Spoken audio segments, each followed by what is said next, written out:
How's it going, Yankee fans? Welcome back to Fireside Yankees with your boys Alex and Ryan. So, lots of kind of nothingness in the winter meetings right now. It's very quiet. Everyone seems to be waiting up and seeing what Shohei Ohtani does. Of course, there was a little bit of a leak yesterday that he met with the Toronto Blue Jays and they're a serious contender. Despite the fact he doesn't like the cold weather, going to Toronto seems like the opposite of that, kind of weird. But I think, he ultimately wants more teams to be involved. He wants there to be a big price bid and he wants to get the most money possible.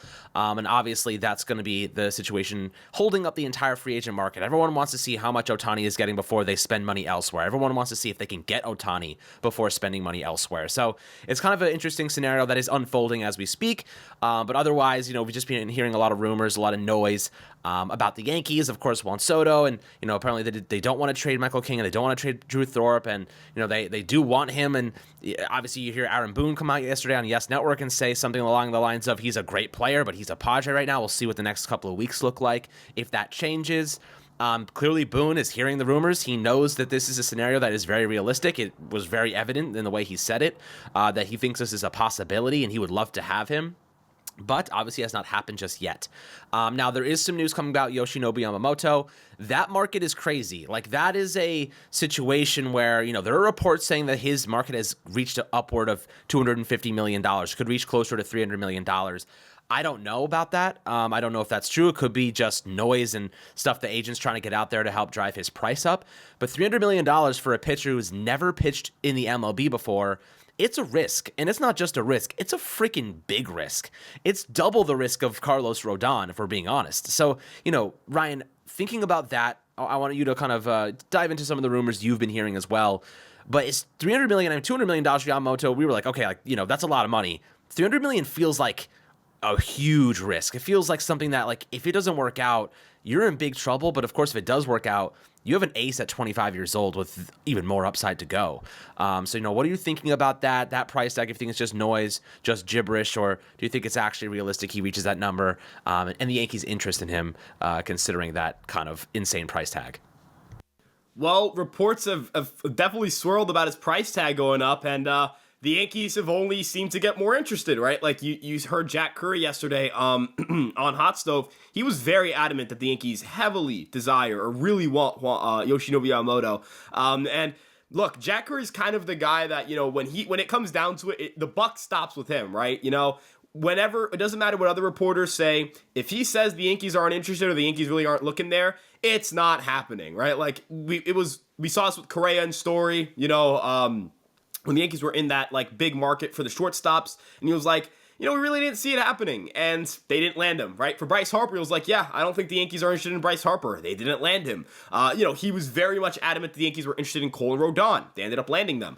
He was very adamant that the Yankees wanted to bring back Judge. They ended up landing him. His track record speaks for himself. He works for, he works for Yes Network. Yes Network is partnered and obviously under, I believe, under Hal Steinbrenner. So, I don't think Jack Curry's going to be saying stuff that the Yankees aren't at all interested in. And Yamamoto, I mean, look, if he costs $280 million, I'm not saying the Yankees won't swim in those waters, but that it's a great deal value-wise, but man, if you have 10 years of $280 million for a guy like that, I'd still do it, right? Like, he's 25 years old and he's that good.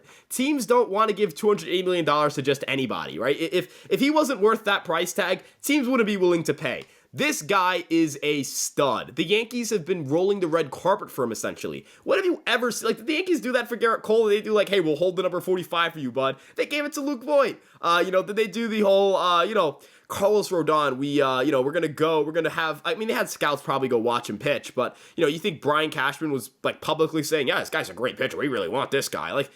Everything that they have said publicly about Yamamoto seems almost like they're gushing about him. They really want this guy. And I'm not saying that means they're going to get him, but historically speaking, when the Yankees really want a player, there are seldom examples of them not getting that player. When they really want a guy, they usually land him. And, we'll see if that ends up being the case for Yamamoto because of the other bidders involved, right? The Mets are extremely motivated for Yamamoto and they have the deepest pockets. The Dodgers are also highly motivated to make a splash. If they don't end up with Ohtani, Yamamoto was a Dodger fan growing up, and I'd have a hard time seeing Yamamoto not at least heavily considering an offer from the Dodgers. So, I think the biggest thing working against the Yankees isn't the money, isn't, the fact that he doesn't want to go there. He seems to really like the Yankees. It's the competition, right? The competition seems really stiff. And I think that's really the only thing you're concerned about here. How determined are the Dodgers going to be if they don't land Ohtani? And how determined are the Mets going to be just in general to land a guy like Yamamoto? Well, the interesting thing that I heard is that Yamamoto wants to be in a big market. Like, he's not afraid of the spotlight. He wants to be in the spotlight. And I think that's what makes him such an enticing Yankee. You know what I mean? Like, how many players do we get that just can't handle that level of criticism, can't handle the spotlight, can't handle the smoke of playing in the Bronx? I mean, how many do we have to list off? I mean, Joey Gallo's the one that pops into mind at first. Aaron Hicks, goes on to Baltimore where nobody gives a shit and he plays well. So it's like, you actually look at players that have the mental fortitude to take on that criticism, have a bad game and bounce back. Yamamoto is one of those guys. You know what I mean? He's one of those guys that, like, he wants to be in the spotlight. He has that Garrett Cole mentality where comes off a bad game and he's like, yeah, that was my fault, man. I sucked. I got to get back out there and play better. And he does that, man. He is that good. And he's played a lot of consistent baseball when we're talking about, 164 innings last year, 1.21 ERA, 22 earned runs allowed. He gave up, guys, 2 home runs allowed in 164 innings. That doesn't even make sense to me. You know how many strikeouts he had in that time? 169 strikeouts in that exact time frame. And I've looked at this guy's stats so much, it's baked into my freaking brain at this point. I know his stats by heart. It's insane. 171 innings across all competitions.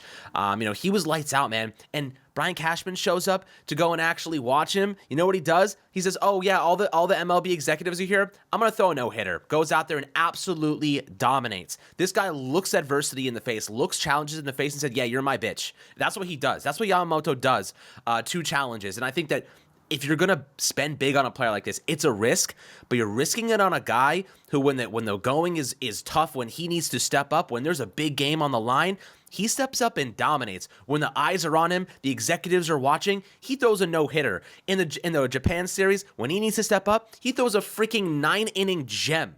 That's what he does. You know what I mean? He doesn't go out there and throw a dud. Maybe every now and then he has a bad game. But the guy shows up when it matters, and he plays lights out. Like, that's what good players do. That's what great players do. Yamamoto has the capacity, the quality to be an ace in the MLB. Look, Carlos Rodon's going to be 31 years old. We don't know what version of him we're getting next year. I think it's going to be better. It needs to be better, but we just don't know at this point in time. Garrett Cole's 33 years old. He just won a Cy Young Award, but how much longer could he keep up at this pace? Hopefully, I think he could be another 3 or 4 years before we see that, like, significant decline.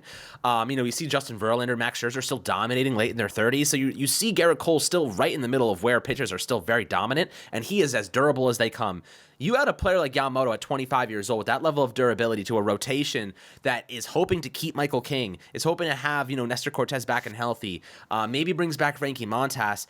You're going to have a rotation on paper that is one of the best in the game.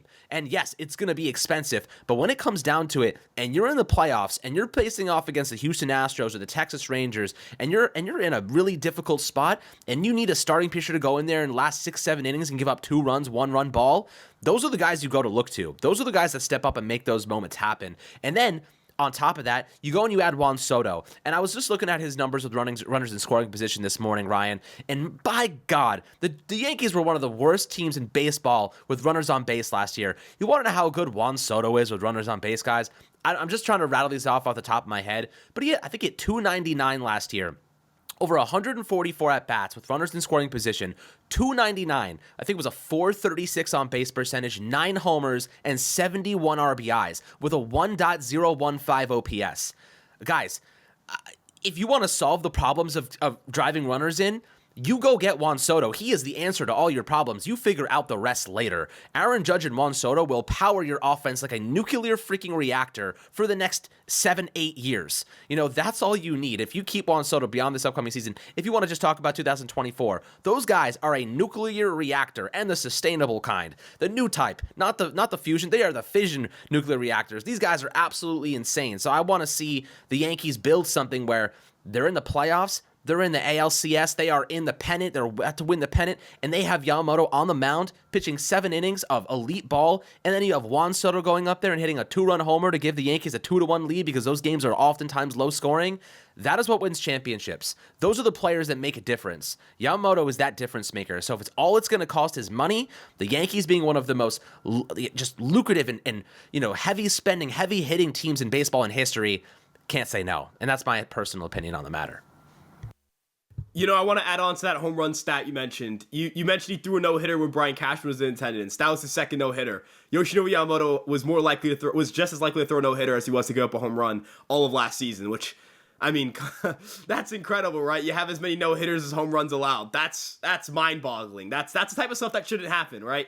And as you alluded to with Juan Soto as well, it's just a matter of acquiring these types of players that you throw into your core.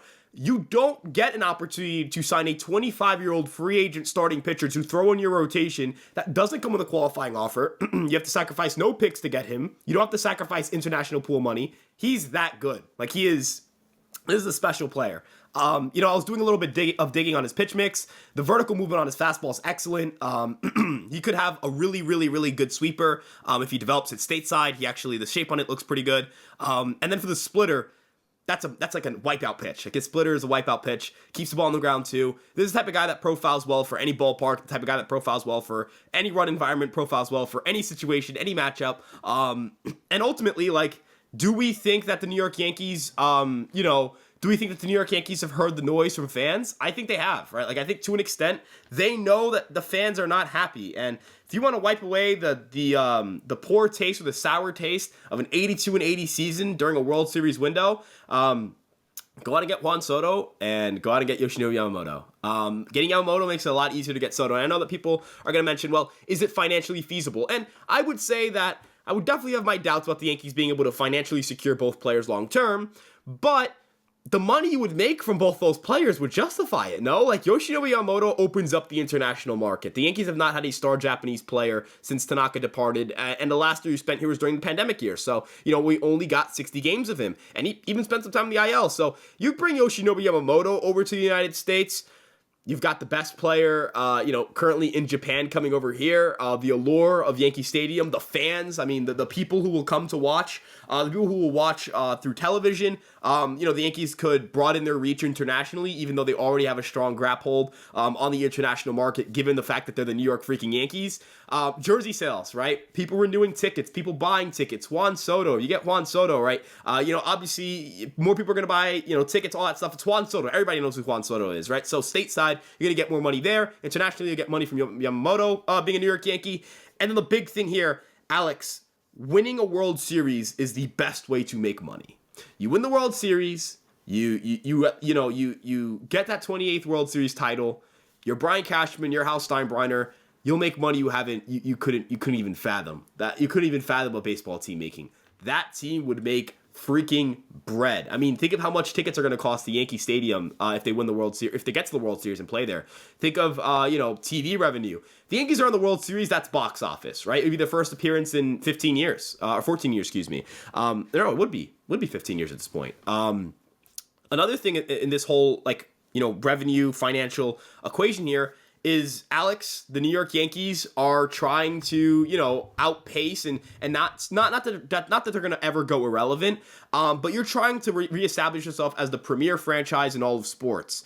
The Warriors have kind of taken a step back, right? They're not really as good as they were in years past. That core starting to age. That is one of the most valuable franchises in sports.